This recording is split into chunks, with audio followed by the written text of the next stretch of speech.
اساتذہ کا ادب و احترام ختم ہو چکا ہے. وہ تو میں یہاں پر بھی دیکھ رہا ہوں، اپنے مدرسے میں بھی کچھ کچھ نظر آتا ہے. اساتذہ کا ادب و احترام نہیں کرتے. اساتذہ کا ادب و احترام کرانے کا مقصد آپ لوگوں کو غلامی کروانا نہیں ہوتا. آپ لوگوں کو غلامی کروانا نہیں ہوتا کہ اساتذہ کی خدمت کرو، اساتذہ کا ادب و احترام کرو اور اس سے مقصد ہو کہ تمہیں غلام کی زندگی گزارو گے. اس سے یہ سبق دیا جاتا ہے، تعلیم دی جاتی ہے کہ تم زندگی کے ہر موڑ میں طالب علمانہ زندگی تمہاری ختم ہو جائیں گی، تم معاشرے کے افراد کے بیچ میں رہنے لگو گے. تو کئی معاملات تمہارے پاس ایسے آئیں گے.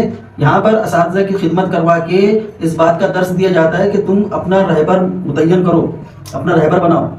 جب طالب علم کے دور سے ہی اساتذہ کی ماتحتی میں چلنے کی ہمارے کو عادت رہے گی تو ہم بغیر کسی کی سرپرستی کے، بغیر کسی کی رہبری کے آگے بڑھنے کی کوشش نہیں کریں گے.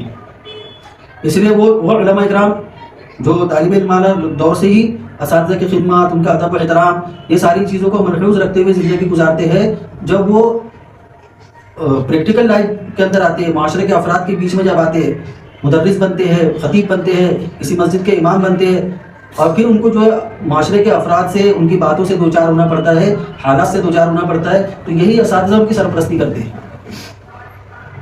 اور وہ طلبہ جو اساتذہ کے ادب و احترام کو ملحوظ رکھتے ہیں، تو اس وقت جو استاد کے دل سے ایک دعا نکلتی ہے، وہ طالب علم کے لیے دعا نکلتی ہے.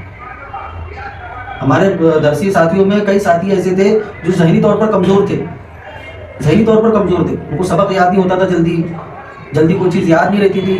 لیکن آج ہم دیکھ رہے ہیں وہ جو ذہنی طور پر کمزور تھے، آج اللہ نے ان کو علم سے ایسا نوازا کہ ان کو دیکھنے سے سمجھ میں آتا ہے کہ یہ اپنے طالب علم کے دور میں کتنے ذہین و فقیر رہے ہوں گے. تو اساتذہ علم حاصل کرنے کے لیے ایک تو ہوتا ہے ایک آدمی ذہین ہوتا ہے بہت، بعض مرتبہ ایسا ہوتا ہے کہ ایک آدمی طالب علم ذہین ہے، وہ اساتذہ کا ادب و احترام بھی نہیں کرتا، اساتذہ کی کوئی خدمت بھی نہیں کرتا، اساتذہ کے ساتھ دل شکنی والے معاملات کر رہا ہے. اللہ تبارک و تعالیٰ اس کی ذہانت کی بنا پر اس کو علم سے نواز دیتے ہیں. لیکن ہم نے یہ بھی دیکھے ہیں کہ ایسے جو ذہین و فقیر طلبہ جو اپنی ذہانت سے علم تو حاصل کر لیتے ہیں، لیکن ان کی زندگی اساتذہ کے ساتھ بدتمیزی، بد تہذیبی کے ساتھ گزری ہوئی ہوتی ہے، تو ان سے دین کا کام نہیں لیا جاتا. اللہ تبارک و تعالیٰ ان کو دین کے لیے منتخب نہیں کرتا. تو بہت ضروری ہے یہ چیز، اس کو اہمیت دو. ہم اساتذہ سے مزوری کر لے رہے ہیں. کبھی ایسا ہو رہا ہے کہ اساتذہ جو ہے غلط فہمی کا شکار، ہمارے استاد غلط فہمی کا شکار ہو گئے، ہم کو کوئی بات زیادہ کی بول دی، جو غلطی ہم نے نہیں کی اس غلطی کے بارے میں ہم کو کہہ دیے.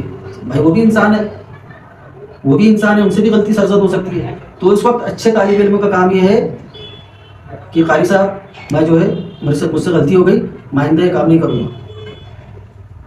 اس وقت ہمارا کام یہ نہیں ہے